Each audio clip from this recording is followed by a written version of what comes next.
Hello champion, कैसे हैं आप सब। हम बात कर रहे हैं ऑडिटर एग्जाम को लेकर।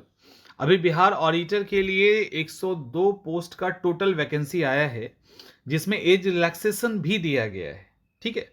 अब इसको 5 तारीख से फॉर्म भरना स्टार्ट हो गया है और आई थिंक 26 फैब तक, है ना, 26 फैब तक आप फॉर्म भर सकते हो।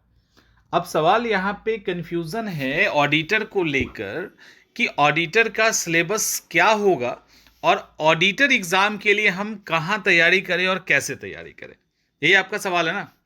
मैक्सिमम का सवाल यही है कि इसकी तैयारी कहाँ करें और कैसे करें। याद रखिएगा, इसके अंदर जो कुछ सीट है वहाँ पे एज रिलैक्सेशन है, जिसको लेकर हम लोग ऑलरेडी डिस्कस कर चुके हैं। और यहाँ पर पहले इसको देख लीजिए।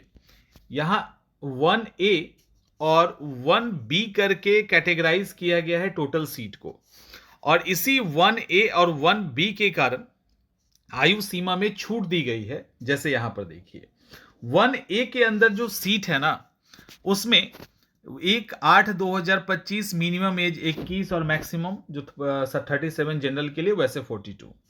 और तालिका 1B की जब बात की गई है तो यहां पर भी 2137, लेकिन यहां पर देखो क्या लिखा गया है।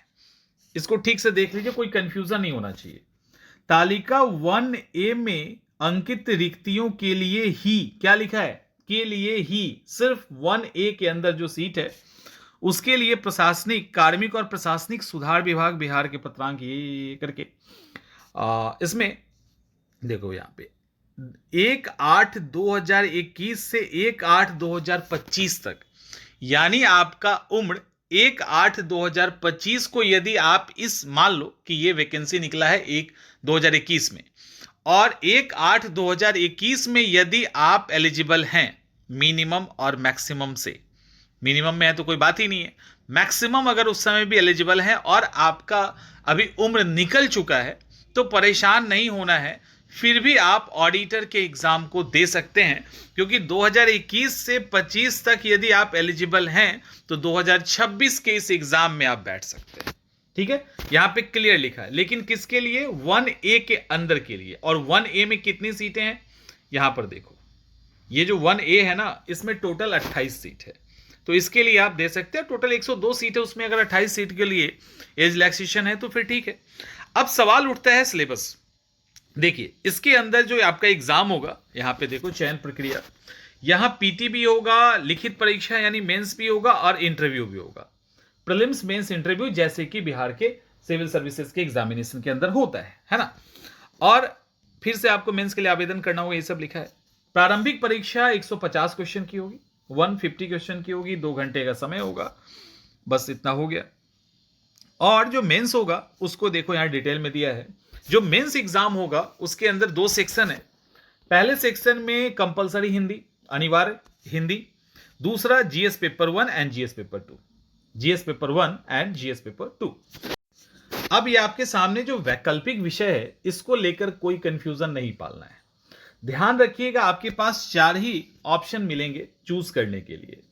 एक वाणिज्य, दूसरा अर्थशास्त्र, तीसरा गणित और चौथा स्टैट। आपने ऊपर क्वालिफिकेशन देख लिया है, अगर नहीं देखा तो एक बार हम आपको दिखा देते हैं ताकि कोई कंफ्यूजन ना रहे। शैक्षणिक योग्यता, एक बार इसको देख लो।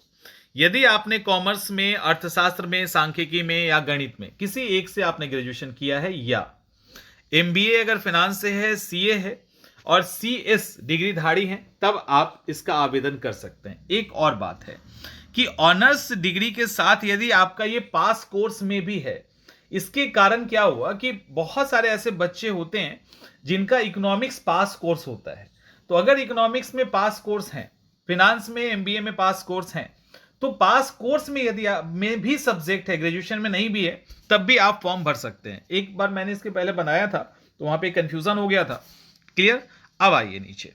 अब आपको यहां से ऑप्शन जब चूज करने को आता है, ऑप्शनल पेपर, तो आप इनमें से कोई एक चूज कर सकते हैं। यहां पे कोई ऐसा कंपलसरी नहीं है, कि बिल्कुल कोई कंफ्यूजन नहीं है कि आप इनमें से इसी 4 को चूज करेंगे। आप इन चारों, मतलब जो आपने ग्रेजुएशन में लिया है वही करोगे, ऐसा नहीं है। आपने ग्रेजुएशन किसी भी चीज से किया, आपने एमबीए ही क्यों ना किया, आप चाहो तो इकोनॉमिक्स कोई भी स्टैट मैथ जो चाहे आप ले सकते हैं अपने कंफर्ट के हिसाब से। और यहां क्लियर मेंशन है, क्या मेंशन है कि इसका जो सिलेबस होगा यानी प्रारंभिक परीक्षा एवं उपर्युक्त अंकित अनिवार्य और वैकल्पिक विषय का पाठ्यक्रम वही होगा जो संयुक्त प्रतियोगिता परीक्षा के लिए निर्धारित है। ठीक है, जो संयुक्त प्रतियोगिता परीक्षा के लिए निर्धारित है, उक्त विषय का विस्तृत पाठ्यक्रम आयोग के वेबसाइट पर उपलब्ध है। देखो इसमें कोई कंफ्यूजन नहीं है। जैसे प्रारंभिक परीक्षा अभी क्या हो रहा है कि सिविल सर्विसेज जो है बीपीएससी का, उसके अंदर जो ऑप्शन पेपर है वो भी एमसीक्यू टाइप हो गया है ना, मल्टीपल चॉइस क्वेश्चन हो गया है। तो मल्टीपल चॉइस क्वेश्चन की तरह ही ये भी आएगा, तो इसलिए बिल्कुल ही परेशान नहीं होना है इसको लेकर, और इसी पैटर्न पे आपका ये एग्जाम होने जा रहा है। तो बिल्कुल एकदम से निश्चिंत रहिएगा, और जब इंटरव्यू होगा तो 120 नंबर का होगा, इस तरह से आप एग्जाम इसको देंगे। और आपको पता है कि एग्जाम डेट भी अनाउंस हो गया है, तो समय मत गवाइए, अच्छे से तैयारी कीजिए और इस एग्जाम को निकालिए। हमारी सारी कोर्सेज, जितनी भी कोर्सेज है वो सब लॉन्च है और हम लोग पूरी तरह से इसको कंप्लीट करवाएंगे। मिलते हैं नेक्स्ट सेशन में।